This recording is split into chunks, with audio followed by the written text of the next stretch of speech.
আমাকে 1 মাস পরে ফোন করে একটা ছেলে বলছে, ভাই মৌলানা আসসালামু আলাইকুম। জি বলেন ভাই। বলে আমি হোসেননগর কুচকিরিয়া থেকে বলছি। বলেন। বলছে ওই তারিখে আপনি ওয়াদা করিয়েছিলেন, তা আমি হাত উঠিয়ে বলেছিলাম যে আমি দাড়ি রাখবো। তো বাড়িতে খুব গন্ডগোল চলছে। বলে কি গন্ডগোল ভাই? তো বলছে দেন আমার স্ত্রী বাপের বাড়ি চলে গেছে, বলছে দাড়ি না কাটা পর্যন্ত তোমার বাড়িতে ভাত খাবো না, তোমার বাড়িতে পা দেবো না।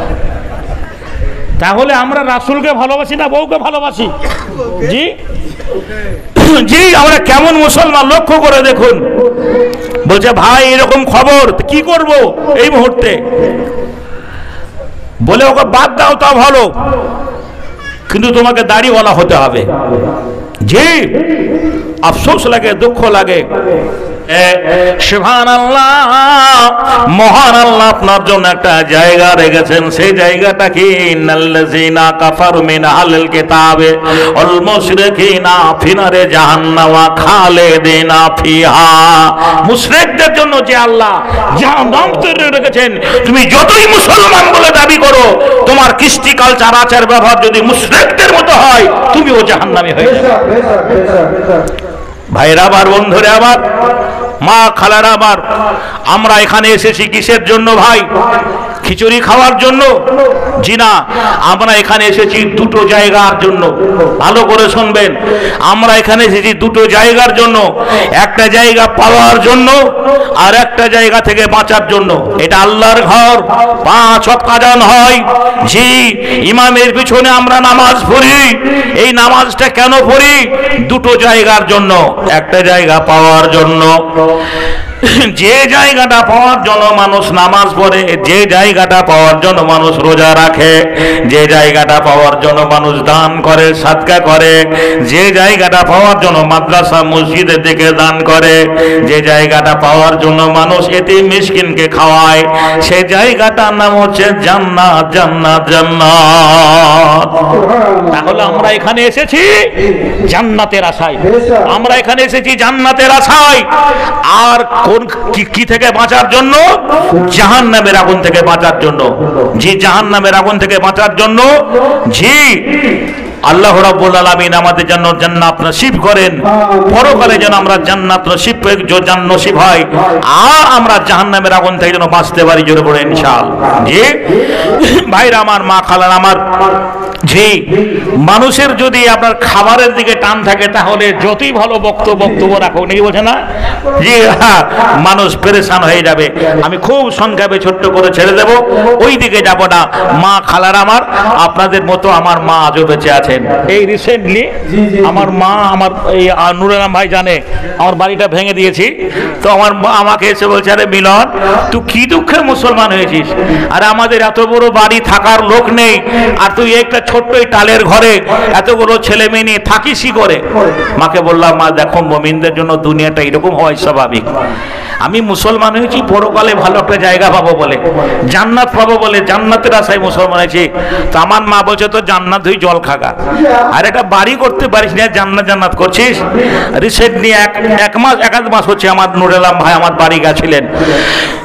ভাইরা আমার, বন্ধুরা আমার, ঘটনা হচ্ছে এখন এই মা খালান আমার, আমি বাপের একটাই ছেলে। যদি কোনো ছেলে বা তার মায়ের যদি একটাই ছেলে, আপনারা যারা মায়েরা বসে আছেন, আপনাদের যদি একটা ছেলে নিরুদ্দেশ হয়ে যায়, নিখোঁজ হয়ে যায়, হারিয়ে যায়, বলুন আপনার কষ্ট হবে কি হবে না? যতদিন বেঁচে থাকবেন, যতদিন দুনিয়াতে বেঁচে থাকবেন, হারানো ছেলেটার কথা বারবার মনে পড়বে। এই তো যাত্রায় ট্রেন ধরে চলে গেল, 12 বছর হয়ে গেল, ছেলেটা আমার আজও ফিরলো না। যখন ঈদ হবে, কোরবানি হবে, হারানো ছেলেটার কথা বারবার মনে পড়বে। মা খালারে আমার, বাবুরে আমার, আমি আকাশ থেকে পড়িনি, আমার আপনাদের মতো আমার জননী মা বেঁচে আছে। তবে আপনাদের মায়ের নাম রহিমা, আয়েশা, রুমেশা, আর ওই কি বলছেন রোকায়া, নাকি বলছে না? কিন্তু এখন এগুলো রাখে না, এখন শেফালি, দীপালি, চামেলি, নাকি বলছে না? হ্যাঁ, এইগুলো রাখে আপনার। আমার মায়ের নাম অর্চনা দেবী, বাবা আমার হিরেন কুমার রাজেন্দ্র, আপনাদের বাবার নাম আব্দুর রহমান, আব্দুল্লাহ, ওবায়দুল্লাহ, আব্দুর রহমান, কাবাতুল্লাহ, ইসমাইল, আমজাদ, কিন্তু আমার বাবার নাম সুবহানাল্লাহ হিরেন কুমার রাজেন্দ্র। বাবা আজও ভগবানের কাছে গিয়ে বলে ওম ব্রহ্মা দেব চং ব্রহ্মাট চং জগধীরায় কৃষ্ণায় গোবিন্দায় নমঃ নমঃ পাবহাং পাবাত্তা পাব সম্ভাব ত্রাহিমাম পুণ্ডরীকাক্ষ সর্বপাপ হর হরে নমঃ নমঃ নমস্তেই নমঃ নমঃ। বাবা আজও ভগবানকে ডাকে। আর আমি তার ছেলে, ফজরের আজান হয়, আল্লাহর ঘরে ওযু করে গিয়ে বলি আলহামদুলিল্লাহ রাব্বিল আলামিন আর রহমান রহিম মালিক ইয়াউমিদ্দিন ইয়াকা নাবুদু ওয়া ইয়াকা নাস্তাইন ইহদিনাস সিরাতাল মুস্তাকিম। বন্ধুরে আমার, ভাইয়ের আমার মা বাবাই আমার আদর করে নাম রেখেছিল মিলন কুমার রাজেন্দ্র। আমি যখন হিন্দু অবস্থায় ছিলাম তখন আমার কি নাম ছিল বললাম? হাদিসে আছে আল্লাহ রাসূল বলেছেন তোমাদের ছেলে মেয়ের ভালো নাম রাখবে, তোমাদের ছেলে মেয়ে ভালো নাম রাখবে। কিন্তু নামাজটা যেমনি ইবাদত, শরীয়ত সম্মত নাম রাখতে হবে। কিন্তু এখনকার ভাইয়েরা কেউ আর শরীয়ত সম্মত নাম রাখে না। কেমন নাম রাখে? বলে লালু ভোলু, ঝন্ডু মন্টু, পল্টো লল্টো, হাবলো ডাবলো, রিঙ্গো টিঙ্গো, মিঠু ফিটু, মিলি পলি জলি আনার কলি, নাকি বলছেন?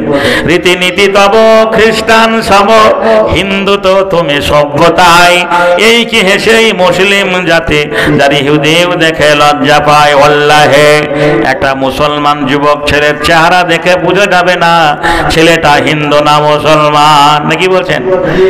আমাদের পাশের গ্রাম হচ্ছে ভোলা, তো ওই মুসলিম ছেলেগুলো জমি দেখতে এসে, একজন হাতে কোদাল আছে, একজন হাতে ওই আপনার কি বলছেন, ওই কি বলে আপনার ফাওড়া বলে আপনার পাসনা, আর কি পাসনা, ওরা জমি দেখে আসছে।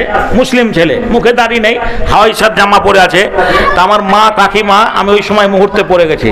তা আমার মা বলছি দেখতো এরা আমাদের মতো, এই ছেলেগুলো আমাদের মতো, বুঝতেছেন তো? আমাদের মতো মানে ওদের মুখে দাড়ি নাই, টুপি নাই, জি মানে আমাদের মতো, তাই বলছে। তা মাকে বললাম মা, ওদের কাছে দিন পৌঁছায়নি, ইসলাম পৌঁছায়নি, তাই ওরা আমাদের মতো, তোমাদের মতো। যদি তাদের কাছে দিন পৌঁছাতো, ইসলাম পৌঁছাতো, তাদের চেহারাটা আমার মতো হতো। ঠিক না বেটি? জোরে বলেন জি। কিন্তু আমরা বউ পাগলা মুসলমান। অনেক ভাই যদি আবেগে দাড়ি রাখে, আমি অনেক জালসাই দেখি দাড়ি রাখিয়েছি। আমাকে 1 মাস পরে ফোন করে একটা ছেলে বলছে ভাই মৌলানা আসসালামু আলাইকুম। জি বলেন ভাই। বলে আমি হোসেননগর কুচকিরিয়া থেকে বলছি। বলেন? বলছে ওই তারিখে আপনি ওয়াদা করিয়েছিলেন, তা আমি হাত উঠিয়ে বলেছিলাম যে আমি দাড়ি রাখবো।